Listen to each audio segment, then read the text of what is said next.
Então foi este o meu grande erro quando comecei a investir. Optei por ETFs de distribuição, pagava um imposto e depois, mais tarde, é que comecei a investir em ETFs de acumulação.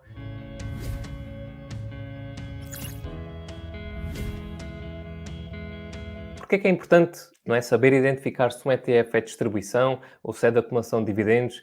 Para vocês, basicamente é para vocês escolherem a tipologia que faz mais sentido para os vossos objetivos de acordo com a vossa estratégia, ok? Não querem investir no tipo de ETF que não faz tão sentido para aquilo que vocês têm como estratégia de investimentos. Portanto, reparem, se vocês têm como objetivo chegar à liberdade financeira, então, como nós vimos na live 001, existem duas grandes estratégias.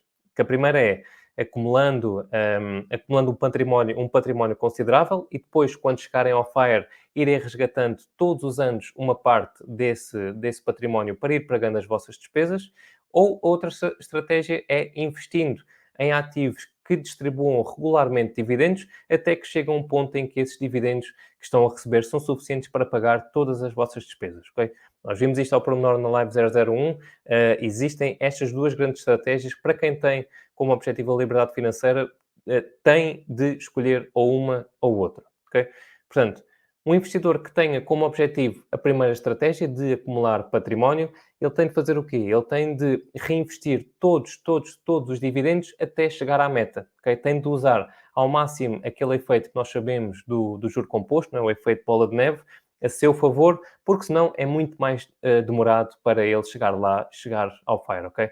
Por isso, é muito mais inteligente, é muito mais eficiente um investidor que tem essa estratégia optar por ETFs de acumulação, já que estes criam sozinhos o efeito de bola de neve do juro composto, ok? Agora, por outro lado, um investidor que tenha como objetivo criar fontes de renda passiva, não é? Investir em ativos que paguem dividendos, então faz muito mais sentido ele investir em ETFs de distribuição de dividendos, ok? Neste caso, ele também deve reinvestir todos os dividendos que recebe até chegar ao objetivo, apesar de ele pagar o imposto. Essa é a estratégia que escolheu e também é bastante válida, tal como a outra de acumular património, ok?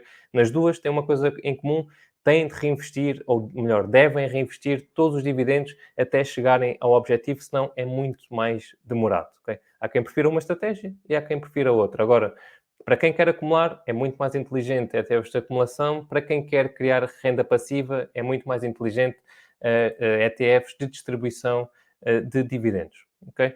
Agora, eu agora queria contar-vos um momento em que eu percebi a diferença entre estes dois tipos de ETFs, ou melhor, um momento em que eu descobri que realmente havia ETFs dos dois tipos.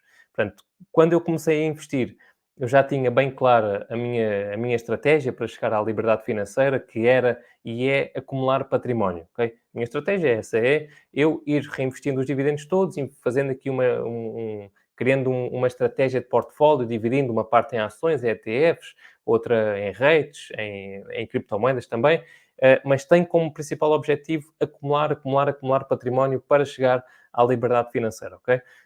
Então, eu na altura, eu queria investir em ETFs, portanto, na minha componente de ETFs que eu invisto, na altura quando comecei, queria investir em ETFs, queria começar a montar a minha posição em ETFs, portanto, eu fui procurar os que cobravam menos taxas, os que tinham mais capital investido, para também me sentir seguro no meu investimento, não é? E eu investi lá num do SP500, que é o VUSA, este que eu vos estava aqui a mostrar, de distribuição de dividendos, ok? E eu depois, só passado uns bons meses, acho que até talvez um ano, é que eu descobri, ao ler na net, que existe ETFs de acumulação de dividendos. Na altura, quando comecei, também já foi há algum tempo, há uns 3, 4 anos que eu comecei a investir, pensava que só havia ETFs de distribuição de dividendos. Também não havia a informação que há agora sobre ETFs, que está muito disseminado por todos os lados. Então, foi este o meu grande erro quando comecei a investir. Optei por ETFs de distribuição, pagava um imposto e depois, mais tarde, é que comecei a investir em ETFs de acumulação. Investi aqui num muito parecido ao VUSA, que não é o VUSA, mas não é o VUSA, ou seja, não é este que está aqui, da Vanguard, é um que é o VUA. Não sei se vocês conhecem,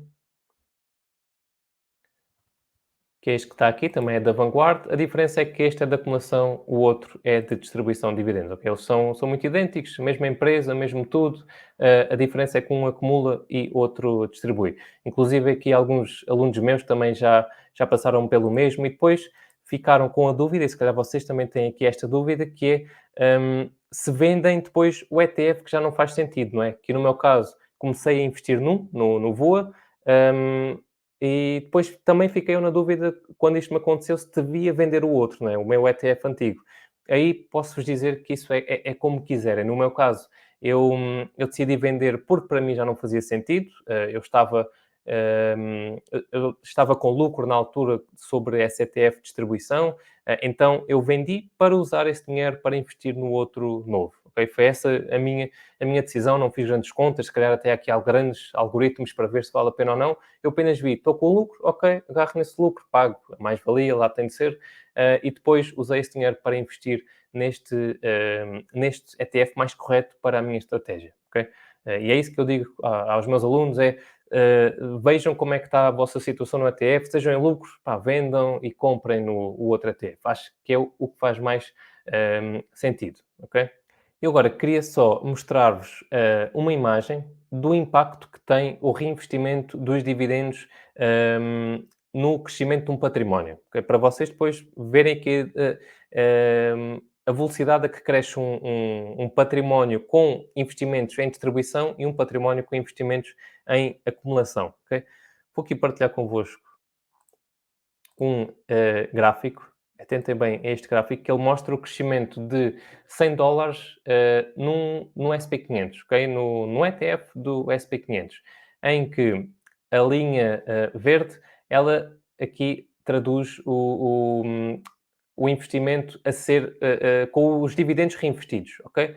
E a linha azul é com os dividendos sem serem reinvestidos. Portanto, esta pessoa em 1980 investiu $100 no SP500 e se tivesse decidido reinvestir todos os dividendos que fosse recebendo desse ETF, então vejam aqui como o património teria crescido, não é?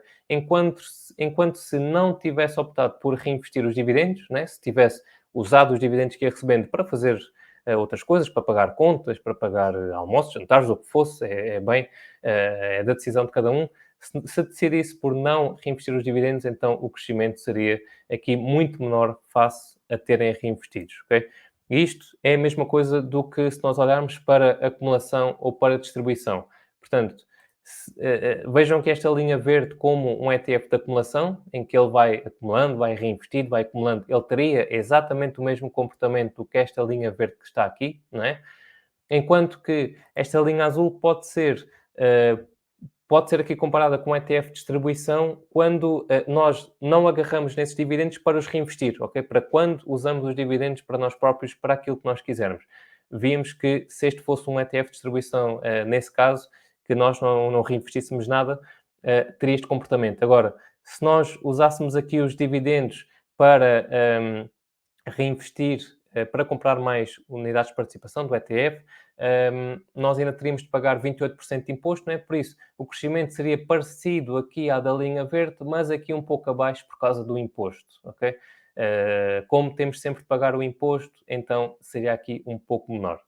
Portanto, assim conseguimos ver aqui um bocadinho a diferença do impacto que tem reinvestir ou não reinvestir os dividendos num acúmulo de património, ok?